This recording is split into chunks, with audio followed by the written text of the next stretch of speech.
오라, 우리가 여호와께로 돌아가자. 여호와께서 우리를 찢으셨으나 도로 낫게 하실 것이요 우리를 치셨으나 싸매어 주실 것임이라. 여호와께서 이틀 후에 우리를 살리시며 셋째 날에 우리를 일으키시리니 우리가 그의 앞에서 살리라. 그러므로 우리가 여호와를 알자. 힘써 여호와를 알자. 그의 나타나심은 새벽빛같이 어김없나니 비와 같이 땅을 적시는 늦은 비와 같이 우리에게 임하시리라 하니라. 아멘. 사랑하는 하나님, 오늘도 하나님 앞에 나와서 예배하고 찬양하고 기도할 수 있도록 은혜 베풀어 주심에 감사와 찬양과 영광 올려드립니다. 하나님을 사모하여 달려나온 하나님 백성들을 기억하셔서 이 시간 하늘 문을 여시고 하나님의 한없는 은혜와 자비를 부어 주시옵소서. 예배를 섬기는 손길들을 위해 기도합니다. 찬양팀으로, 찬양대원으로, 헌금위원으로, 안내팀으로, 방송실에서 여러 모습으로 공동체를 섬기는 손길을 기억해 주시고 하나님의 남다른 은혜를 부어 주시옵소서. 주님의 명령에 순종하는 삶을 사는 셀 리더들과 엘더들을 위해서도 기도합니다. 그들이 드리는 섬김을 기억하시고 그들이 드리는 기도가 연락되게 하시며 하나님의 은혜의 강물이 열리게 하여 주시옵소서. 이 시간 여러 사정으로 인터넷으로 휴대폰으로 예배드리는 성도의 아들, 딸들, 우리 형제 자매들을 위해서도 기도합니다. 해외에 있든지 지방에 있든지 군에 있든지 병상에 있든지 하나님께서 눈동자처럼 지키시고 생명싸개로 쌓아놔 주셨다가 함께 이 자리에 예배드리는 날이 속히 오게 도와주시옵소서. 예물을 드린 손길들을 기억해 주십시오. 하나님 앞에 심음으로 받는 법을 배우게 하시고 이 예물이 가치 있고 온전하게 쓰임받아 예수님의 사랑이 증거되게 도와주시옵소서. 셀 개편 넷째 주입니다. 셀 교회 가운데 은혜를 주시고 이 일을 위해 애쓰고 수고하시는 엘더들의 삶에 갑절의 은혜를 부어주시고 마을마다 셀 교회들마다 하나 되는 시간이 되게 도와주시옵소서. 오늘도 하나님의 말씀을 붙들고 섰습니다. 하나님 말씀은 이 말씀 자체가 능력이 있어서 이 말씀을 읽고 묵상하고 선언하고 선포하면 이 말씀이 우리의 삶과 인생을 변화시킴을 친히 보여주시옵소서. 예수 그리스도의 이름으로 사모하며 기도합나이다. 옆뒤좌우로 같이 한번 인사하시지 않겠습니까? 오늘도 기적은 일어납니다. 다시 한번 오늘도 주의 성령 하나님께서 전하는 전화 듣는 여러분들의 마음과 영혼과 육체 가운데 하나님의 놀라운 은혜들로 채워주시기를 예수 그리스도의 이름으로 사모하며 기도합니다. 아멘이란 말은 네 그렇습니다, 진실로 나도 그렇게 믿습니다 라는 히브리어입니다. 그러므로 여러분의 삶에 어떤 절망, 어떤 역경, 어떤 아픔이 있다 할지라도 오늘 이후에 하나님 앞에 예배 한번 잘 드림을 통해서 여러분의 인생에 역전이 있고 치유가 있고 회복이 있고 기적이 있기를 예수 그리스도의 이름으로 사모하며 기도합니다. 아멘 한 대로 복받을 것입니다. 할렐루야.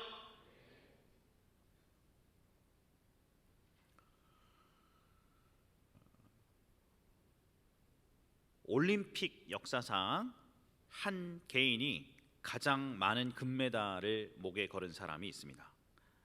누구일까요?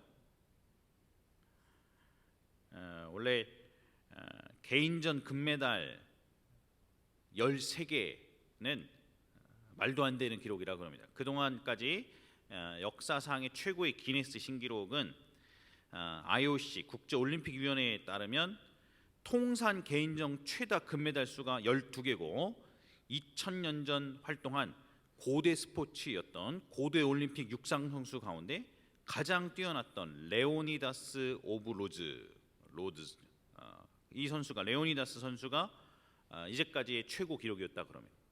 이번 리오 올림픽 때 지난 2000년 동안 고대 근대를 통틀어서 올림픽 역사상 한 개인이 땄던 금메달 최고 신기록이 경신되었습니다. 이 사람의 이름이 마이클 펠프스이죠. 펠프스. BBC에서는 이 펠프스가 만약에 펠프스라는 국가로 올림픽에 출전했다면 금메달 획득 순위로 아르헨티나가 금 19개, 은 24개, 동 28개를 땄는데 아르헨티나 국가랑 펠프스가 이제까지 땄던 메달이랑 같이 해서 공동 35위에 오를 수 있다고 그렇게 얘기했었습니다. 펠프스는 리우 올림픽에 참가하는 206개국 중에 170개 국가보다 더 많은 금메달을 만져본 셈입니다. 영국 일간 파이낸셜 타임즈는 역대 올림픽에 출전했던 선수 중 가장 위대한 선수로 펠프스를 꼽았습니다. 근데 한때 이 팔프스는 심각한 우울증으로 자살까지 생각했었다고 그럽니다. 2009년에 마약이었던 마리화나 흡입하는 사진이 유출되었습니다. 그때부터 타격을 입다가 2014년에는 두 번째로 음주운전하다가 체포되었습니다. 이제 수영 선수들 안에는 특별히 더 엄격한 윤리적 잣대를 미국에서는 요구하는데 음주운전하다가 잡혔던 펠프스의 온갖 비난의 화살이 다 쏟아졌고, 펠프스는 수영장 안에서는 사람들이 환호하는데 수영장 밖에서 나란 도대체 무엇인가, 이것 때문에 고민하다가 점점 망가져갔다 그럽니다. 본인 표현 그대로 따르면 스포츠 전문 채널 ESPN에서 인터뷰를 했는데요. 이렇게 얘기했습니다. 2014년 음주운전 혐의로 체포된 사건은 처음으로 가장 비참한 감정이 드는 끝모른 바다로 나를 이끌었습니다. 세상은 내가 없이도 그저 잘 돌아갈 거라고 생각했고, 제가 선택할 수 있는 최선의 길은 그저 인생을 끝내는 것이라고 생각했습니다. 이때 이런 심경을 인터뷰했습니다. 수없이 많은 관계들의 어려움이 찾아왔고, 결혼 생활의 위기, 그래서 외부의 도움을 구할 수밖에 없었고, 인생의 끝에서 죽어버리고 싶다라고 생각하고 식사 수면도 제대로 못 취한 채 일주일 내내 자살을 생각하다가 이 팔프스가 자기를 회복할 수 있는 정신적 외상과 중독을 치유하는 재활센터에 2015년 10월에 들어갑니다. 그리고 그때 그에게 오랜 신앙의 친구였던 NFL 미식 축구 리그의 선수죠, 흑인 선수 레이 루이스인데 둘이 엄청 친합니다. 둘이. 그래서 레이 루이스가 이 펠프스를 다가왔습니다. 그리고 지금 포기하면 안 돼. 지금이야말로 자신을 보여줄 때야. 포기하면 지는 것이야. Giving up means you fail. 네가 포기한다는 것이 지는 것이야. 그러면서 이 힘을 잃은 펠프스에게 책을 한 권 소개해 줬다 그래요. 책 한 권을. 이 책이 릭 오렌 목사님의 베스트셀러였던 Purpose Driven Life. 목적이 이끄는 삶이란 책입니다. 펠프스는 인터뷰에서 그 책을 읽고 다시 희망을 찾았다고 고백합니다. 자기보다 더 큰 하나님이 계시고 이제 삶에 목적이 있다는 것을 알게 됐다는 것이죠. 이 목적이 이끄는 삶을 계속해서 묵상하고 있었던 펠프스는 그것이 자기의 인생만 바꿨을 뿐 아니라 그 재활센터에서는 또 다른 사람에게 목적이 이끄는 삶의 구절들을 이렇게 읽어주고 다녔다고 그럽니다. 그래서 그 안에서 붙여졌던 별명이 마이클 목사님, 마이클 펠프스니까요. 파스터 마이클, 이런 별명도 붙여졌다 그래요. MBC 투데이에서 그의 고통스러운 과거를 돌아보면서 이렇게 얘기했습니다. 저는 제 인생의 넥스트 페이지로 넘어와서 행복합니다. 수영 경력에서 제가 원하던 어떤 곳으로 옮겨갈 수 있게 된 것이 매우 기쁩니다. 이번 리우 올림픽에 인류 역사상 가장 많은 금메달을 딴 사나이 사람으로 남고 펠프스가 은퇴를 선언했습니다. 은퇴한 이후에 자기 인스타그램에 펠프스가 사진을 올렸어요.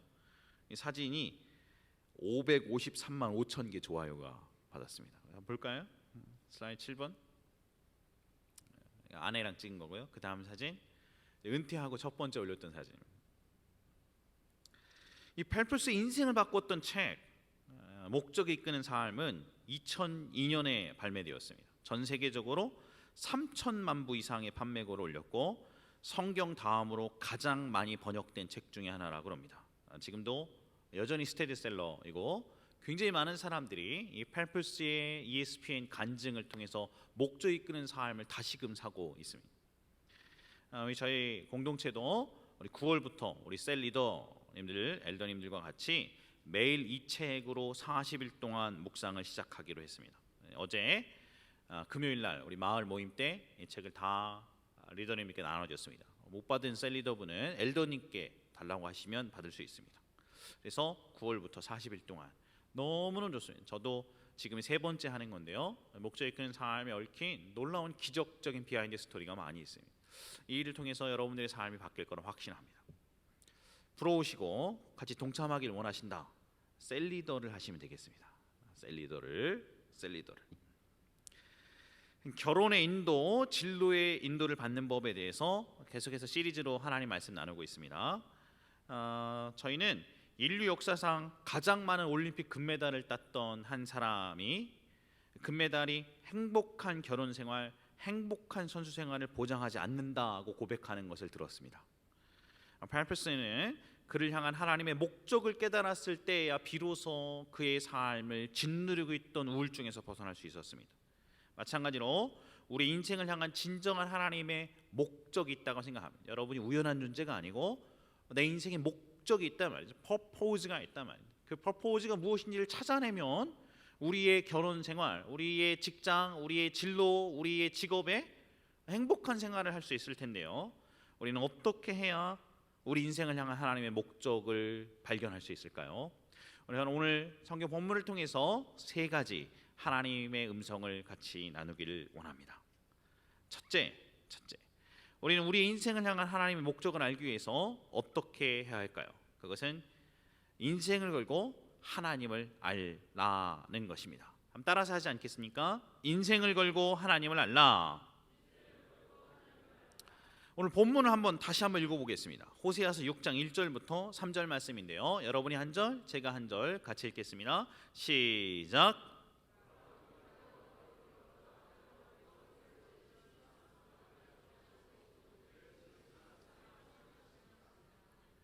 여호와께서 이틀 후에 우리를 살리시며 셋째 날에 우리를 일으키시리니 우리가 그의 앞에서 살리라.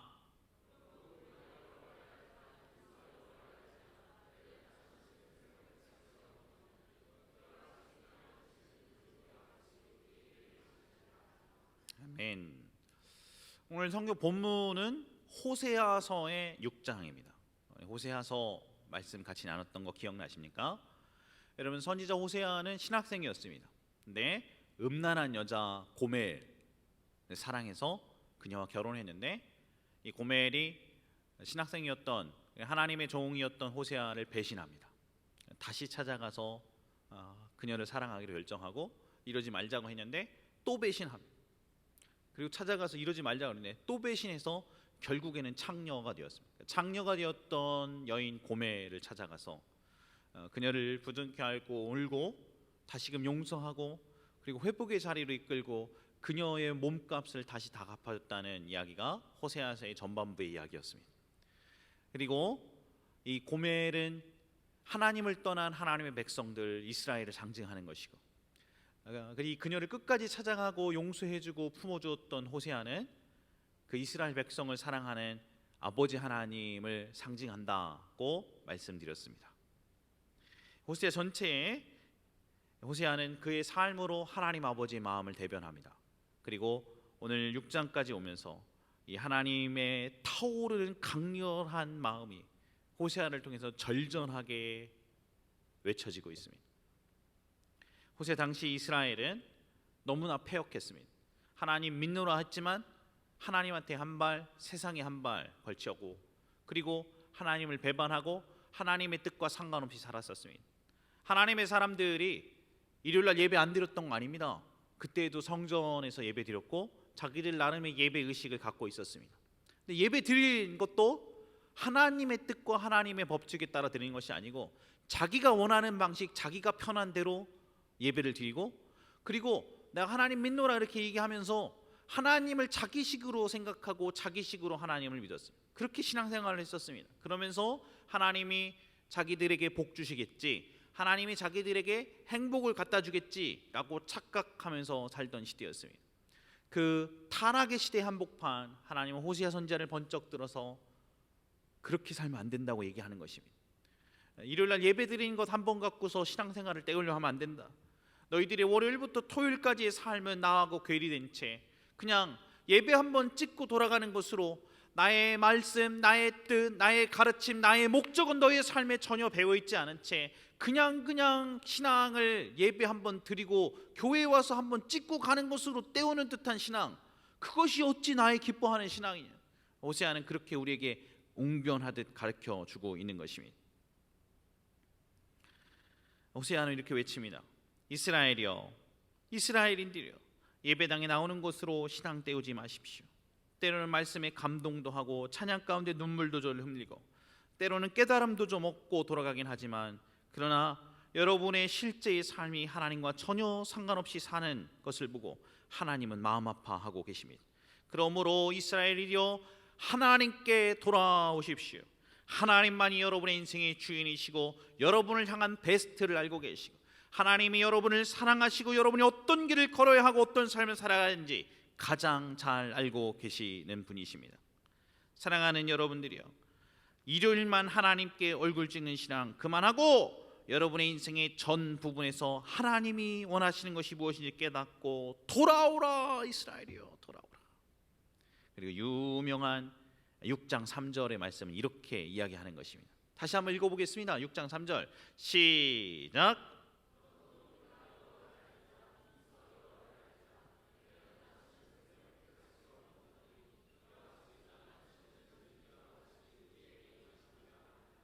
그러므로 우리가 여호와를 아십시다. 하나님을 아십시다. 그냥 알되 그냥 대강 하나님 알아야지 이러지 말고 있는 힘을 다해서 여러분의 영혼을 다해 여러분의 목숨을 걸고 인생을 걸고 있는 힘을 다해 힘써 이 하나님 여호와를 알아보십시다. 하나님을 아십시다. 하나님이 가뭄 때에 찾아오는 담비와 같이 우리의 인생을 적셔주기 시작할 것입니다. 그러면 여러분이 하나님을 안다면 하나님은 여러분에게 땅을 적시는 늦은 비와 같이 우리에게 임하실 것입니다. 사랑하는 여러분, 하나님 우리에게 말씀하십니다. 너희의 삶이 피폐하고 고통 가운데 있고 아픔 가운데 있는 것은, 너희의 인생에 상처가 있는 것은, 그것은 나 여호와 하나님을 몰랐기 때문이다. 하나님을 알라. 하나님을 알라. 이 백성이 하나님을 아는 지식이 없으므로 망하는도다. 하나님은 그렇게 우리에게 가르쳐 주셨습니다. 사랑하는 성도 여러분, 저는 여러분의 영혼을 이끄는 목자로 이 자리에 섰습니다. 목자라는 말이 목사라는 의미가 아니겠습니까? 저는 여러분의 영혼을 하나님의 뜻대로 인도할 책임이 있습니다. 여러분의 삶이 어떻게 살아야 가치 있는 삶인지, 어떻게 살아야 진정으로 행복한 삶을 살 수 있는지 알려주는 사람이 목사이라고 생각합니다. 사랑하는 여러분, 이 하나님을 아시지 않겠습니까? 이 하나님을 알되 힘써 살기로 결심하시지 않겠습니까? 오라 우리가 여호와께로 나아가자. 때로 하나님이 우리를 찢으셨지만, 때로 우리가 하나님 멀리 떠난 것 때문에 고통과 아픔 가운데 있지만 다시 싸매주시고 안아주실 것이다. 그리고 이제 하나님께 나아가서 이 하나님을 알자. 하나님을 한번 배워보자. 이 하나님을 힘써 알자. 호세아의 고백이 이와 같습니다. 사랑하는 여러분, 여러분들이 기도를 합니다. 하나님, 결혼의 문제가 여기 있습니다. 제 인생의 중요한 문제인데 하나님의 음성을 듣고 싶습니다. 하나님, 진로의 문제가 있습니다. 직장 찾는 것, 이직하는 것 중요한 문제인데 하나님의 응답을 갖고 싶습니다. 하나님이 내 인생의 베스트를 아시니까, 하나님 내 인생의 베스트를 아시고 미래를 아시는 하나님이 좀 이거다 그렇게 알려주십시오. 근데 기도를 만약에 하나님을 아는 지식이 없는 상태에서 기도를 계속하면 여러분 계속해서 헷갈립니다. 계속해서. 여러분 누구도 하나님을 아는 지식이 없이 기도만 할 수 없습니다. 그렇게 하나님의 음성 듣는 게 아닙니다. 하나님을 아는 지식이 현저하게 없고 그냥 막 기도를 하고 막 열광적으로 기도를 하고 쌩떼 써서 기도하면 귀신이 쑥 들어갑니다. 그 사람한테.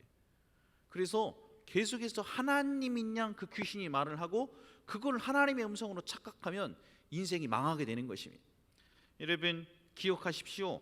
하나님 그분을 모르니까 하나님의 음성이 어떤 통로로 오는지, 그분의 뜻이 무엇인지 자꾸 헷갈리는 것입니다. 결혼의 문제, 진로의 문제에서 여러분 베스트의 길을 알기를 원하십니까? 하나님의 뜻을 분별하기를 원하십니까? 하나님을 알고자 결심하십시오. 이 하나님을 아는 열망이 오늘 여러분의 마음 가운데 있기를 예수 그리스도의 이름으로 축복합니다. 두 번째, 우리는 우리 인생을 향한 하나님의 목적을 알기 위해 어떻게 해야 할까요? 그것은 하나님의 말씀을 매일 묵상하라는 것입니다. 따라서 하지 않겠습니까? 하나님의 말씀을 매일 묵상하라. 오케이. 하나님이 안 보이시지 않습니까? 하나님 눈에 보이지도 않고 만져지지도 않고. 하나님 계시다는 건 알겠어요. 하나님 계시다 그러니까 하나님이 온 세상을 만들고 우리를 사랑하시고 아들 예수님을 우리를 위해서 보내주시고 우리를 사랑하시는 분이고 우리 관심 갖고 계시다. 오케이, that's okay. 알겠어요. 어딘가에 계신 건 알겠어요. 근데 내 결혼의 문제, 진로의 문제, 하나님께서 베스트 얘기를 알고 계시다면 우리 어떻게 하나님의 뜻을 찾을 수 있을까요? 하나님 무슨 수로 하나님을 알 수 있어요? 무슨 수로? 안 보이는데. 여러분 우리 고아들이 아버지 부모님을 일찍 여의고서 우체통에다가 쓰듯이 그렇게 씁니까? 미국에 있는 우리 초등학생 애들처럼 유치원 애들처럼 산타클로스 할아버지께 써갖고서 보내면 미국 우편 집중국에서 그거 받아갖고서 다 나사로 보내준다 그러던데 여러분 그렇게 편지 쓰는 겁니까? 그래서 종이 비행기 접어갖고 저기 교회 십자가 꼭대기 가갖고서 휙 날리고 하나님 들으세요. 그럼 하나님 들으십니까? 어떻게 해야 되는 거 어떻게 우리가 하나님을 알 수 있는 것입니까? 눈에 보이지 않는데 만져지지 않는데 하나님 계시다. 오케이 그것까지는 내가 인정하겠습니다. 어떻게 하나님을 알 수 있습니까?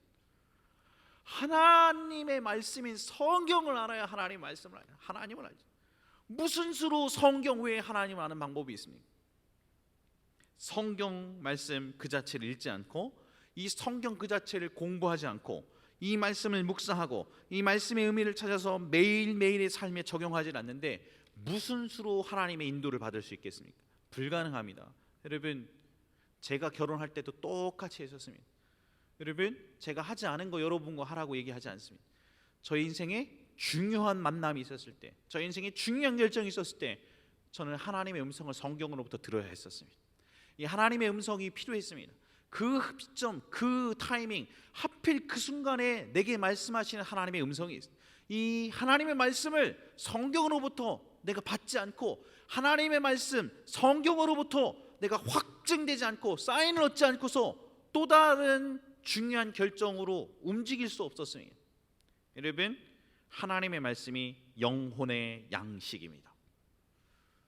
여러분은 목사님의 설교 일주일에 한 번 일요일 날 와서 35분 듣는 것으로 여러분의 영혼의 양식을 때울 수 없습니다. 누구도 일주일에 한 끼 먹고서 일주일을 살 수 없듯이 여러분들도 여러분의 영혼이 일주일에 한 번 35분 동안 하나님의 말씀에 노출되고 그거 갖고서 일주일을 살 수 있는 방법은 없습니다. 그런 방법은 존재하지 않습니다. 지난 기독교 2000년 역사 속에 그 누구도 그렇게 사는 삶을 가르치지 않았습니다. 여러분 기억하십시오. 주기도문에 이런 표현이 있습니다. 예수님 우리 보고 가르쳐 주셨던 기도 중에 오늘날 우리에게 일용할 양식을 주옵시고 이렇게 기도하라고 가르쳐 주셨습니다. 일용 이게 무슨 뜻입니까? 하루 쓸 양식이라는 거죠. 날 일 쓸 용자 하루 쓸 양식 영어로 daily bread, daily bread. 그날 필요한 빵, 그날 필요한 음식, 양식, daily bread, 일용할 양식. 질문입니다. 사랑하는 성도 여러분, 왜 예수님은 우리 보고 주용할 양식을 달라고 기도하라고 가르치지 않으셨을까요?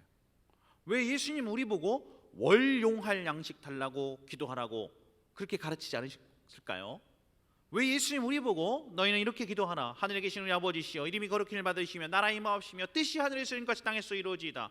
오늘날 우리에게 죄진 자를 사하여 준 것 같이 우리의 죄를 사하여 주시고 우리에게 시험을 들지 마옵시고 다만 악의 수가 없어 대개 나라의 권세와 영광이 아버지께 영원히 있사옵나이다. 이렇게만 기도하고 끝내지 않고 중간에 중요한 편 오늘날 우리에게 일용할 양식 our daily bread give us our daily bread 오늘 필요한 오늘 당장 필요한 오늘의 양식을 내게 주옵시소. 왜 이렇게 기도하고 가르쳤을까요? 여러분의 영혼의 양식은 매일매일 공급받아야 되는 것이기 때문에 그렇습니다.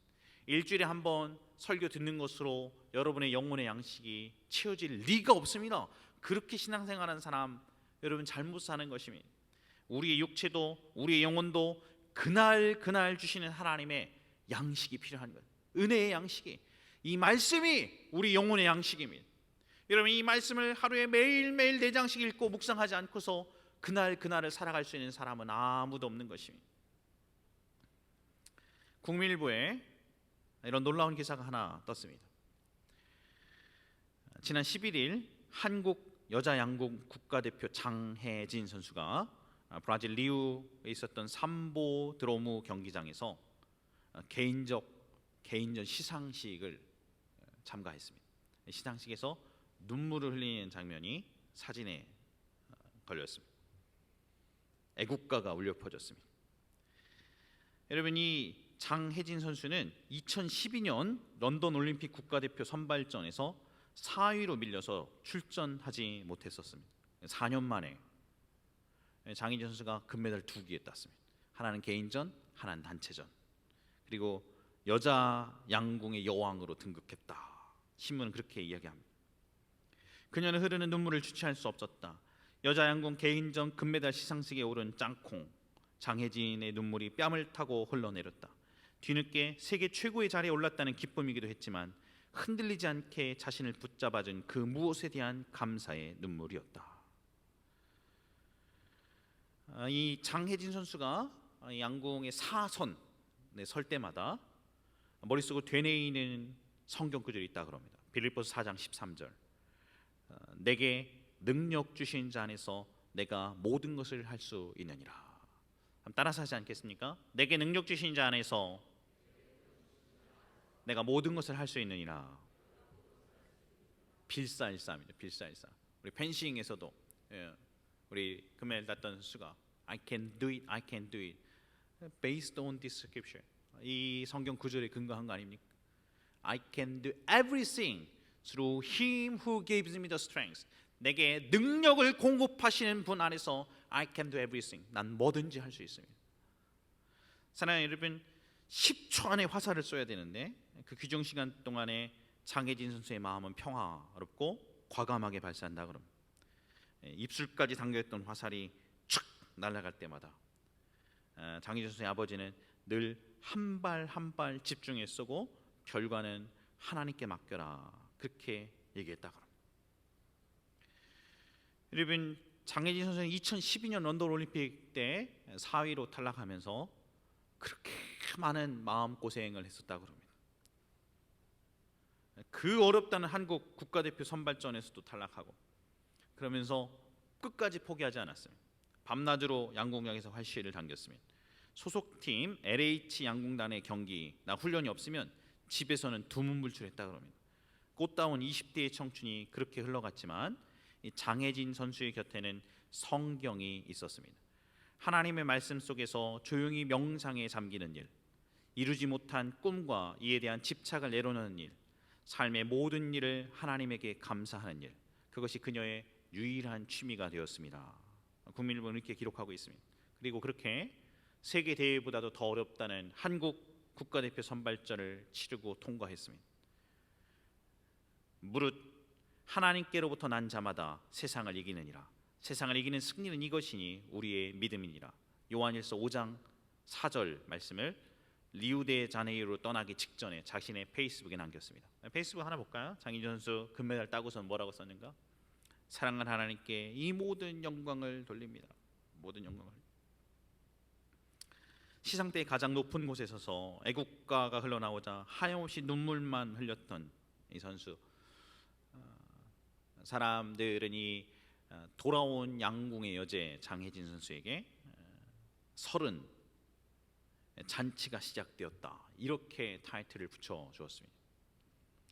여러분, 한 사람의 인생에 하나님의 말씀은 능력이 되는 것이에요. 여러분이 이것을 이해하던 이해하지 못하든 이해하면 물론 더 좋겠지만 이 말씀은 한 단어 한 단어 한 구절 한 구절이 불이고 능력이고 에너지입니다. 여러분, 지구상에 수없이 많은 여러분의 삶을 감동을 줄 수 있는 책이 있을 수 있겠습니다. 어떤 사람은 나의 라임 오렌지 나무를 읽고 감동을 받습니다. 어떤 사람들은 체게바라 평정을 읽고 불같은 열정을 꿈꿉니다. 어떤 사람은 안철수 씨의 글을 읽고서 자신 인생이 변화됐고 인생의 길을 찾았다고도 합니다. 여러분, 이 성경이 그런 또 다른 책들과 다른 이유는 지구상의 그 어떤 책도 하나님의 영감으로 극된 것은 이 책 한 권밖에 없기 때문에 그렇습니다. 이 책은 낱말 하나하나 자구 하나 단어 하나하나가 여러분이 이해하던 이해하지 못하던 불이고 능력이고 에너지인 것입니다. 이 말씀은 하나님의 능력입니다. 이 말씀을 여러분이 읽고 묵상하고 이것이 여러분의 내면에 쌓이고 쌓이고 쌓이기 시작하면 이것이 여러분의 내공이 될 것이고 힘이 될 것이고 여러분의 영혼의 양식이 되는 것입니다. 그때 비로소 여러분들은 결혼의 인도, 진로의 인도에 대한 하나님의 뜻을 발견하게 되는 것입니다. 사랑하는 여러분, 성경에서 가장 위대한 시에는 이런 기록이 남겨져 있습니다. 시편 119편 97편부터 우리 105편 5절까지 여러분이 한 절, 제가 한 절, 조금 빠른 속도로 읽도록 하겠습니다. 97절 시작.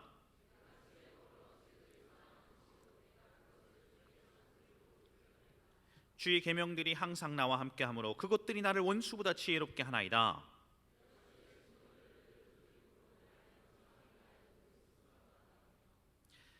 주의 법도들을 지킴으로 나의 명철함이 노인보다 나으니이다.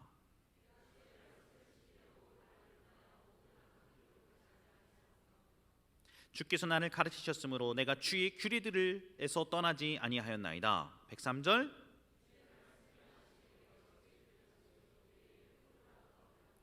주의 법도들로 말미암아 내가 명철하게 되었으므로 모든 거짓 행위를 미워하나이다. 105절. 이것이 여러분에게 전하는 가장 중요한 말씀입니다. 105절 말씀 다시 한번 펴줄까요? 다시 한번. 주의 말씀은 내 발의 등이고 내 길의 빛이니이다. 여러분, 미래의 일에 중요한 결정을 앞두고 계신 분 계십니까? 결혼과 진로의 인도에 정말 하나님의 도움이 필요하신 분들이 계십니까? 이 중요한 문제에 실수하고 싶지 않으신 분들이 계십니까? 오늘 이 위대한 하나님의 말씀을 기억하십시오. Your word is a lamp to my feet.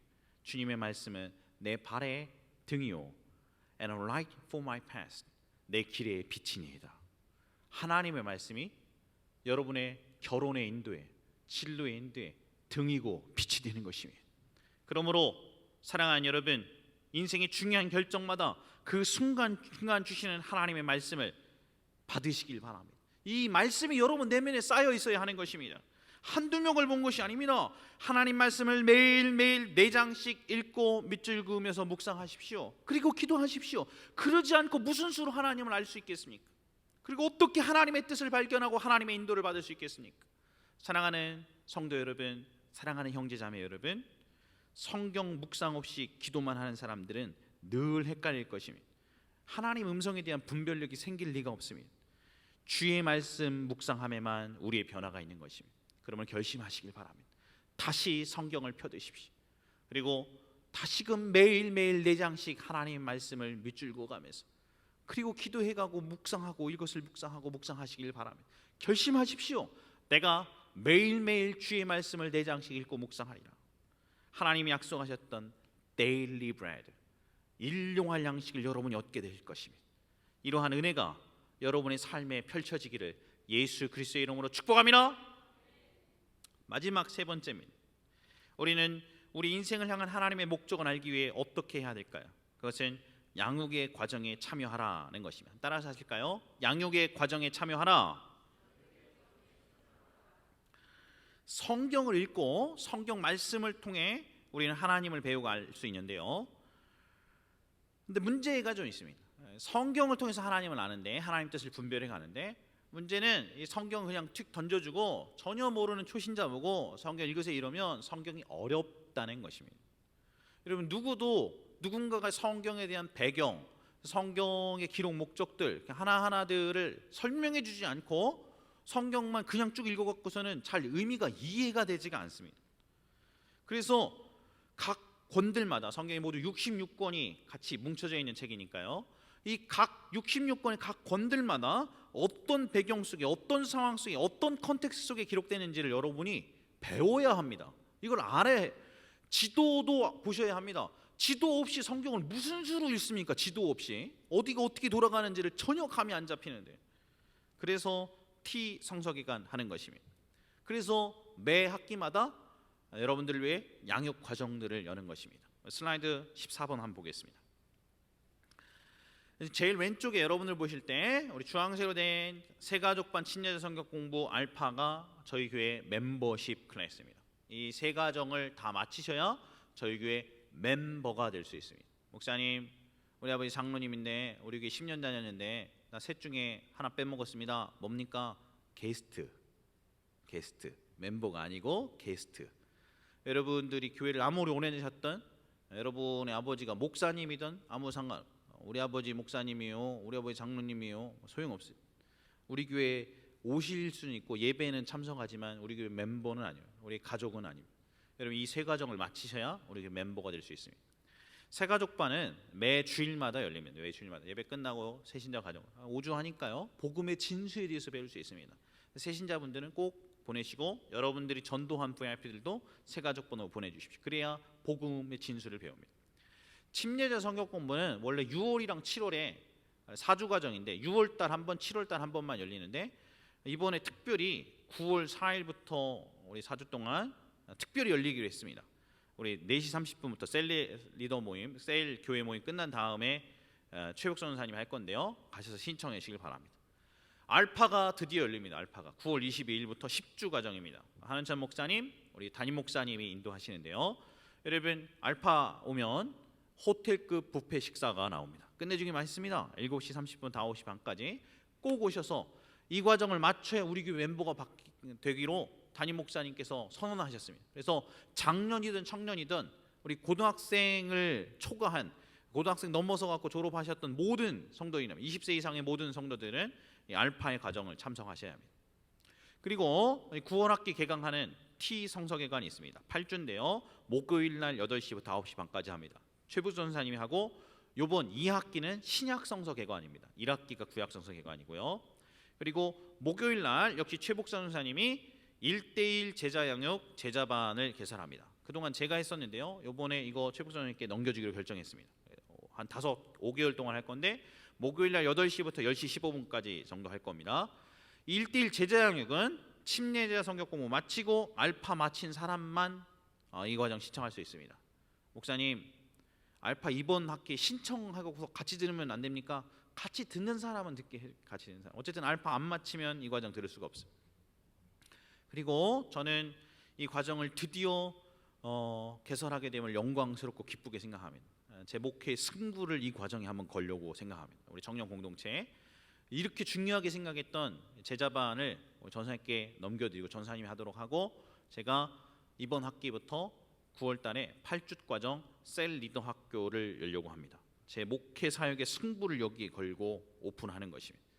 교회의 영광됨에 대해서 두 가지로 이루어졌는데 하나는 셀 교회론, 하나는 셀 리더론입니다. 그래서 교회의 영광됨에 대해서 오늘 여러분들은 꼭 나누고 싶습니다. 제가 너무 소망했는데 그동안 제자반 하느라고 시간이 없었어요. 근데 넘겨드리고 이거 해야겠다 이렇게 생각해서 오픈합니다. 수요일날 과정도 있고 토요일날 과정도 있어요. 수요일날은 8시 반부터 토요일날은 7시부터 이제 2시간씩 하는데 8주 과정입니다. 여러분 이 과정도 침례자 성격 공부 마치고 알파 마치신 분들만 할 수 있고 셀 리더들, 부셀 리더들만 할 수 있습니다. 이거 마치면 셀 리더 하는 겁니다. 무조건. 그래서 교회의 영광됨에 대해서, 교회가 무엇인지에 대해서, 얼마나 우리 주님의 마음이 여기에 있는가에 대해서 가장 중요한 여러분 이 신앙의 본질과 진수에 대해서 제가 피를 토하는 심정으로 하나하나 여러분들과 같이 나누기를 원합니다. 리더분들은 꼭 신청하시길 바랍니다. 사랑하는 여러분, 주일 예배 드리는 것만으로 여러분의 신앙생활을 때우려고 하지 마시길 바랍니다. 여러분 하나님을 배워야 합니다. 2600여 년 전 저 선지자의 눈물의 호소가 오늘 우리에게도 얼마나 적합한지 모르겠습니다. 다시 한번 이 말씀 읽고 설교를 맺고자 합니다. 호세아 6장 3절입니다. 3절 시작.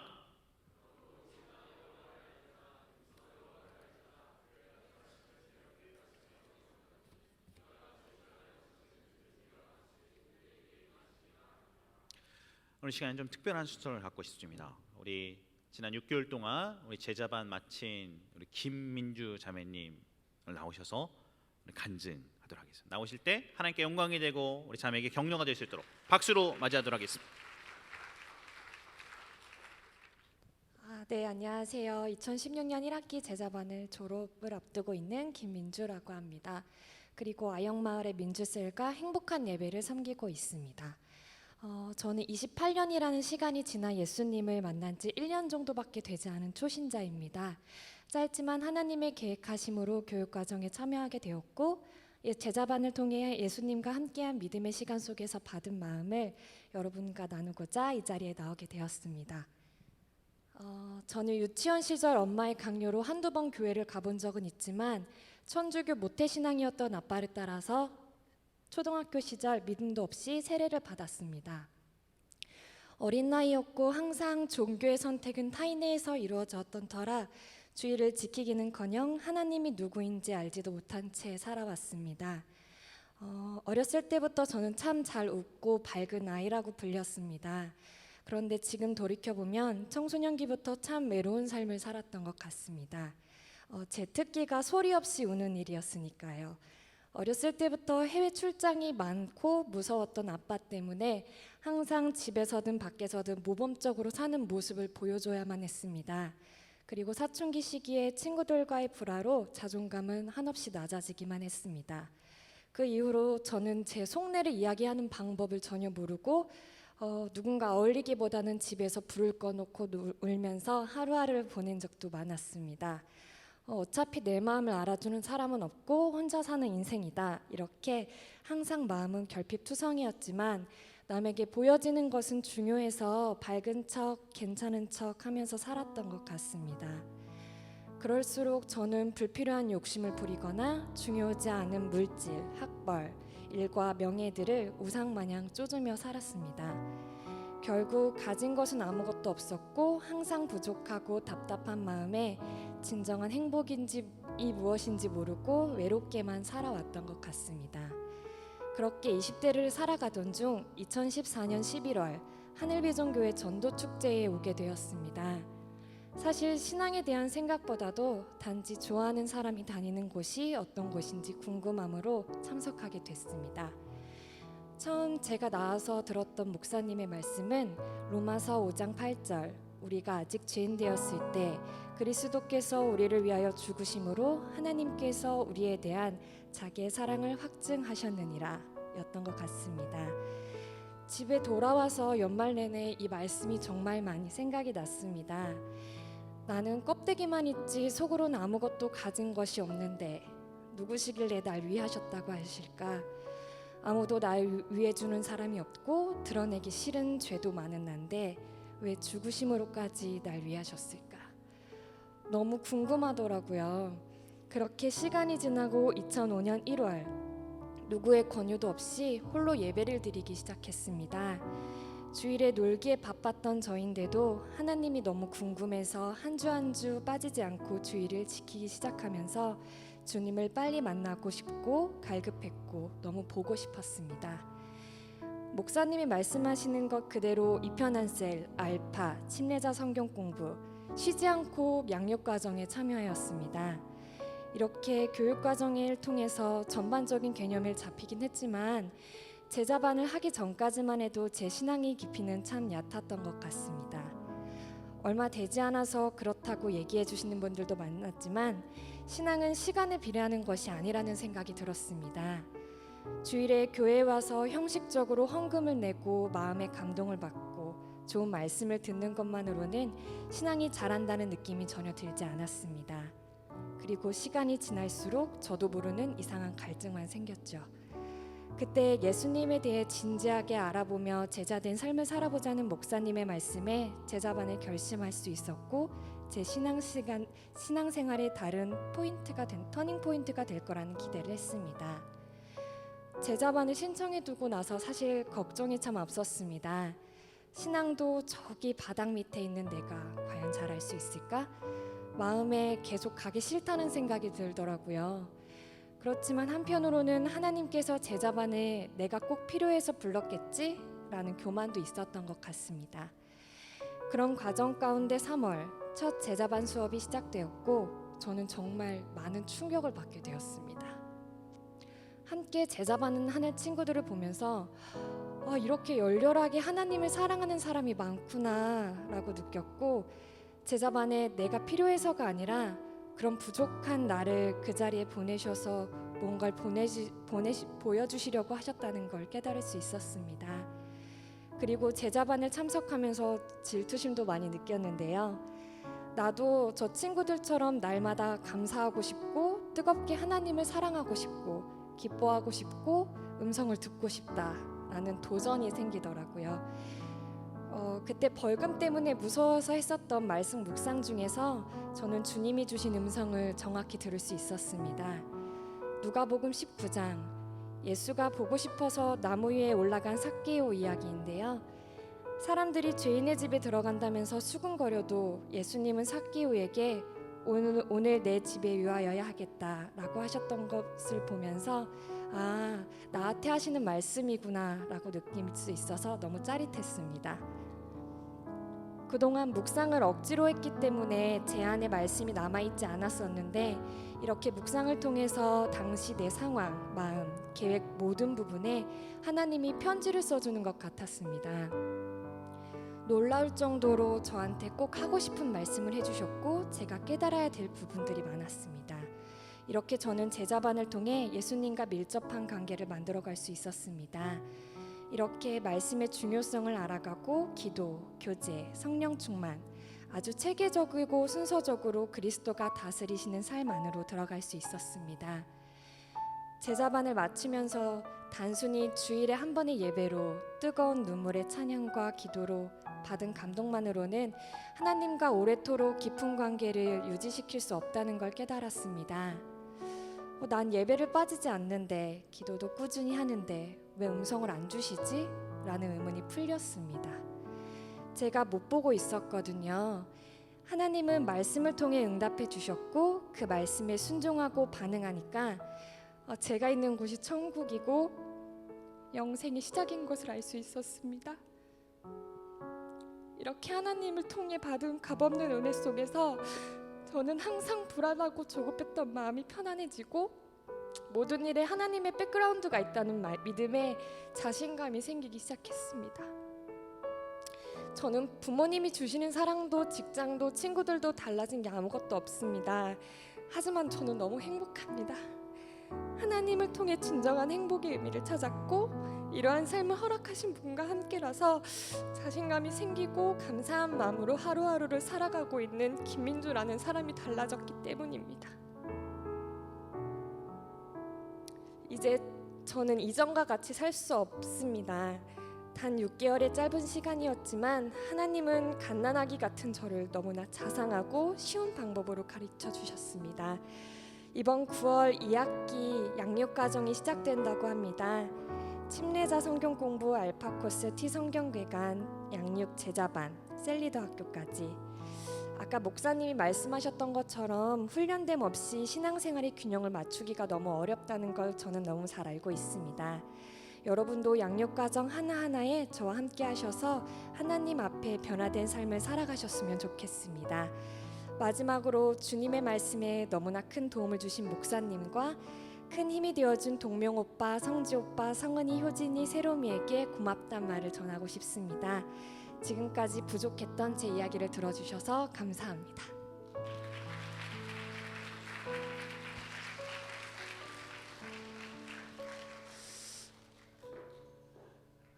잠깐 기도하고 이제 모든 예배 맺고 싶습니다. 받은 말씀 붙들고 오늘 시간에 한 1분간만 기도하시지 않겠습니까? 하나님, 주님의 말씀 내가 기억합니다. 그래서 그냥 듣고 흘려보낸 인생 아니고 이 말씀에 반응하여 내 삶이 바뀌길 원합니다. 내가 하나님을 알기를 원합니다. 오라 우리가 여호와를 알되 우리 그를 알되 힘써 알자. 하나님의 은혜가 이른 비와 같이 늦은 비와 같이 너에게 임하시리라 그러셨으니 하나님, 내가 하나님을 아는데 내 인생을 드리길 원합니다. 다시금 나의 삶의 자리에서 매일매일 성경을 펴겠습니다. 주님의 말씀을 4장씩 묵상하기 시작하겠습니다. 하나님, 내가 이번에 양육과정에 참여하고 하나님을 아는데 내가 온 힘을 기울이기를 원합니다. 주님이 나의 우선순위가 되어주십시오. 우리 예수여, 우리 한번 부르고 기도하겠습니다. 예수여, 살아계신 아버지 하나님, 오늘 저희들에게 하나님 말씀을 주셔서 감사합니다. 우리를 만나시길 원하시고 가까이 계신 하나님에게 찬양합니다. 사랑하는 아버지 하나님, 우리 사랑하는 형제 자매들이, 우리 사랑하는 성도들이 일요일날 주일날 왔다 갔다 하는 삶으로 끝내지 아니하고 하나님을 알고자 하는 강렬한 열망으로 가득 찬 인생들 되게 도와주시옵소서. 너희는 나를 만날 만할 때에 찾으라. 가까이 계실 때에 그를 부르라. 악인은 그 길을 불의한 자는 그 생각을 버리고 여호와께 돌아오라. 그리하면 그가 만나시라 하였사오니 하나님의 만남을 입는 하나님의 뜻을 자기의 인생의 중요한 결정에 얻는 자들 많아지게 도와주시옵소서. 예수님의 이름으로 사모하며 기도합니다. 자, 기도하고 마치겠습니다. 이제는 우주 예수 그리스도의 은혜와 하나님 아버지의 극진하신 사랑하심과 성령 하나님의 내주하시고 교통하시는 역사가 오늘 자리에 참석하고 돌아가는 모든 사람들 머리 위에 이제부터 영원토록 함께 하시기를 예수 그리스도의 이름으로 간절히 축원합니다.